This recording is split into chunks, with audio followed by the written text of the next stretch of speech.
এখানে ছেলেদের নাম্বার কেন? আরে এগুলো আমার মামা চাচাদের নাম্বার।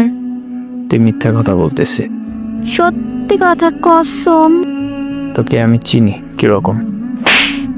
তুমি আমাকে থাপ্পড় মারলা? মারলাম। আচ্ছা কি করে বিশ্বাস করবা বলো না।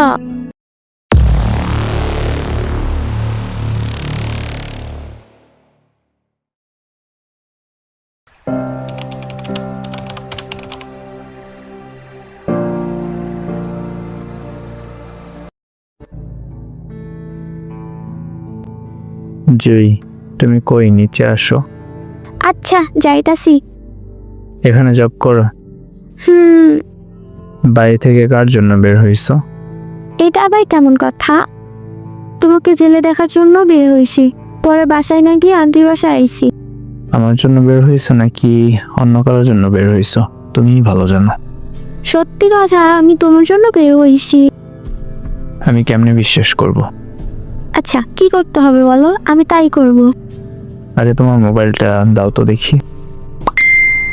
আচ্ছা ঠিক আছে নাও। এখানে ছেলেদের নাম্বার কেন? আরে এগুলো আমার মামা চাচাদের নাম্বার। তুই মিথ্যা কথা বলতেছিস। সত্যি কথা কসম। তোকে আমি চিনি কিরকম। তুমি আমাকে থাপ্পড় মারলা? মারলাম। আচ্ছা কি করে বিশ্বাস করবা বলো না। যা বলবো তা করতে পারবি? তুমি যা বলবা তাই করব। কোরআন ধরে ওয়াদা করতে পারবি আমি ছাড়া কোনো ছেলের সাথে কথা বলবি না? আমি যা বলি তা শুনতে হবে। আমার কথা মতো চলতে পারবি?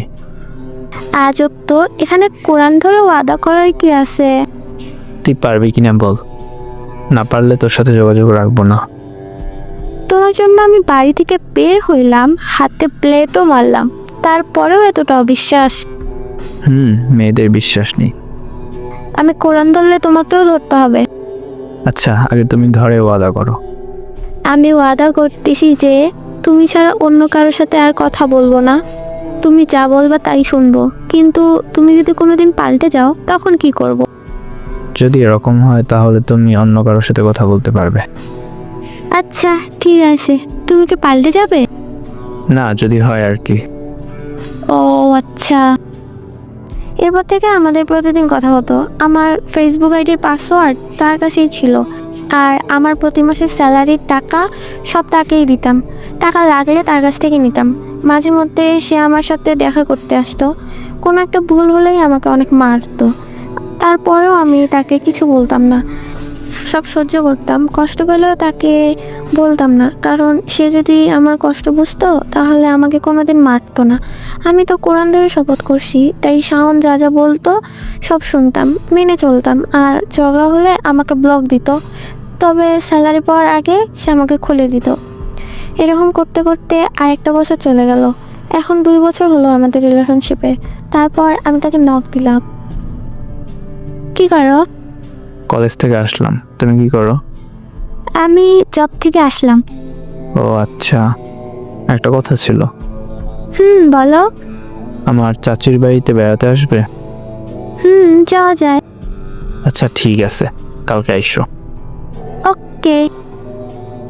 পরের দিন আমি তার চাচার বাসায় বেড়াতে যাই। তো তার চাচিমণি আর তার চাচাতো বোন আমাকে দেখে অনেক খুশি হয়। তারপর আমরা বেড়াতে যাওয়ার প্ল্যান করি। কিছুক্ষণ পর আমরা যাই, তো আমাদের সাথে জিহাদের চাচাতো বোনও যায়। জিহাদের চাচাতো বোন নাকি জিহাদকে অনেক পছন্দ করতো। তো জিহাদ শুধু ওই আপুর সাথেই কথা বলছিল, আমাকে পাত্তাও দিচ্ছিল না। তো আমার অনেক খারাপও লাগছে আর অনেক রাগও উঠে গেছিলো। তাই জন্য রাগ করে আমি বাসায় চলে আসি, জিহাদের চাচিমণির বাসায় চলে আসি। তো সেখান থেকে রাগ করে আসার কারণে জিহাদ আমাকে অনেক বকে, তারপর আমাকে তার বেল্ট দিয়ে অনেক মারে। তো আমি অনেক কান্না করতে লাগি। তারপর জিহাদের চাচিমণি আমাকে বলে যে তুমি কেন আসো ওর সাথে? তো আমি বলছিলাম যে তার মায়ায় পড়ে গেছি, আমি তাকে অনেক ভালোবাসতাম।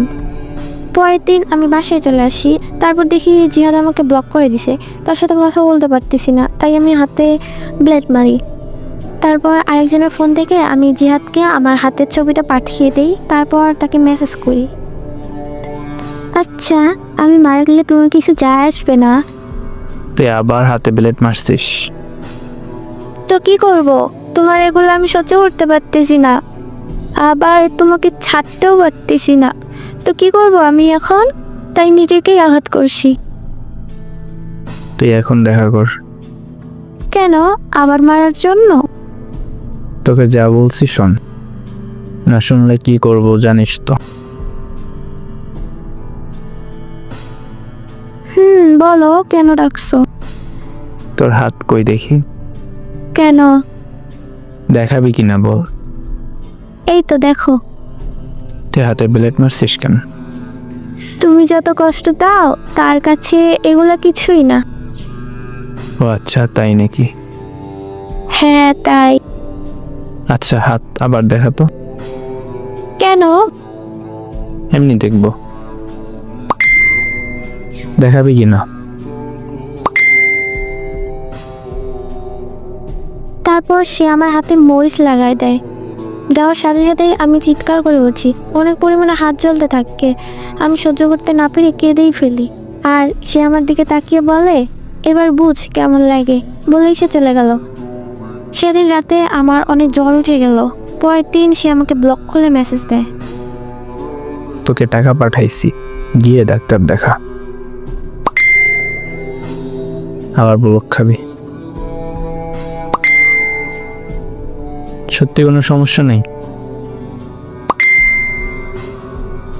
ওকে, আবার ব্লক করতেছি। তারপর সে আমাকে আবারও ব্লক করে দেয়। আমি নাকি সত্যি অনেক ভালোবাসি, তাকে ছাড়া আমার কিছু ভালো লাগতো না। সে সবসময় আমাকে ব্লক করে দিত, শুধু স্যালারি পাওয়ার আগে খুলে দিত। এরকম করতে করতে 10 মাস চলে গেল। আর আমাদের রিলেশনে 2 বছর 10 মাস হলো। এরপর সে আমাকে নক দিল।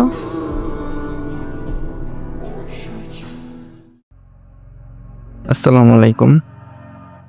ইদানিং কমেন্টে দেখি একজন বা দুইজন, একজনই বলে যে গল্পের কোনো আগামাতা পাই না। ভাই, এটা গল্পের আগামাতা পাইতে হইলে যেহেতু গল্পটা পার্ট বাই পার্ট দিতেছি, প্রথম থেকে শুরু করতে হবে, তাহলেই আপনি এই গল্পটা বুঝবেন। আর এটা এমন একটা গল্প, খুবই জঘন্যভাবে একটা মেয়েরে একটা ছেলে ঠকাইছে। মানে আমার দেখা, আমার যত ভিডিও বানাইছি, এরকম বোদাইমার কামাইয়েও দেখি নাই। আর এরকম এত জঘন্য ছেলে হয়, তাও আমি মনে করেন এরকম গল্প যদি না শেয়ার করতাম তাইলে হয়তো বা জানতাম না। আর একটা জিনিস সবসময় মনে রাখবেন, যে সাইড দিয়ে গল্প শেয়ার করে তার কিন্তু ভুল ত্রুটিগুলা কিন্তু সে শো করে না। এইখানে এই ছেলেটা যেমনভাবে ধরা হয়েছে বা তার যেমনভাবে এইখানে গল্পে উল্লেখ করা হয়েছে, ছেলেটা আসলে এতটাও খারাপ কিনা যে গল্প দিয়েছে সেই ভালো জানে, ঠিক আছে? তো গল্পের মতে, মানে গল্পে যেরকম তার চরিত্র ছিল বা সে যেরকম ছিল তার মতো খারাপ পোলা আমি আমার লাইফে দেখিনি, ঠিক আছে? আর যারা গল্প শেয়ার দেখেন, আপনারা যারা বুঝেন না, আপনাদের বলবো একেবারে পার্ট 1 থেকে দেখেন, আপনারা একেবারে ভালো করে বুঝতে পারবেন। বুঝাইতে পারছি? আর এখন আগে তো গল্প দিতাম 9টায়, এখন গল্প 8টায় দিব। আর গল্প শেয়ার করলে আপনারা পেজে নক দিবেন, ফেসবুক পেজের লিঙ্ক আমার চ্যানেলের বায়োতে দেওয়া থাকে, মানে চ্যানেলের ডিসক্রিপশন যেটা বলে ওইখানে দেওয়া থাকে, ঠিক আছে?